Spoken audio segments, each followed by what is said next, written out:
Today, Donald Trump arrested in New York. Historic scenes, unprecedented. A former president in a courthouse charged with 34 felony counts of falsifying business records. For the first time today, we saw the full case against Trump. The seal lifted on the indictment and the evidence laid bare. And this case should disturb you whether or not you're a Republican or a Democrat or indifferent, whether or not you hate Trump with all the passion you can muster, or whether you have a MAGA hat. This is unquestionably a politically motivated abuse of the criminal justice system.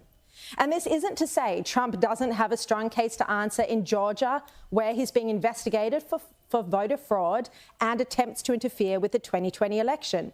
And it's not to say there isn't a strong case against him for failing to secure classified documents at Mar-a-Lago, or even in the civil suit where the Trump organization overinflated its property values.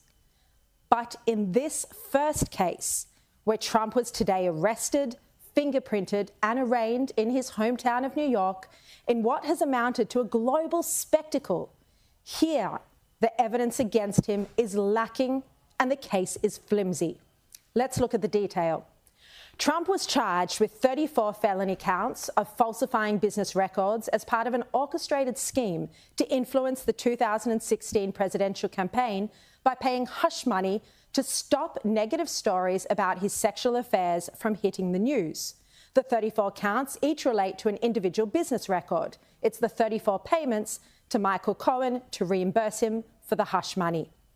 The indictment reads, the defendant, Donald J. Trump, repeatedly and fraudulently falsified New York business records to conceal criminal conduct that hid damaging information from the voting public during the 2016 presidential election. And the indictment detailed three payments: $130,000 paid to porn star Stormy Daniels through fixer Michael Cohen. The second payment, $150,000 to former Playboy model Karen McDougal by American Media Inc., and that's the parent company of the National Enquirer. And a $30,000 payment to a former Trump Tower doorman who falsely claimed that Trump had fathered a child out of wedlock. As I said, these payments were made to kill negative news stories ahead of the election. Trump reimbursed Michael Cohen for the hush money payments, but disguised them as legal expenses. This is all true, but it's not a crime. Now, no journalist would agree with the nature of hush money payments. They're the antithesis of our aim to tell the public about political scandals or corruption. These payments were a corrupt way to stop the public learning about Trump's extramarital and grubby affairs. As unethical as they are, as horrible as they are, they're not illegal. Hush money payments are not illegal.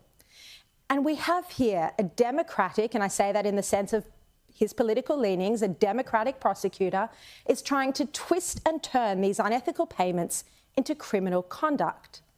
And this is why commentators from left-wing CNN to the Wall Street Journal are saying that the case is weak. Prosecutor Alvin Bragg claims that Trump falsified the records in order to conceal another crime.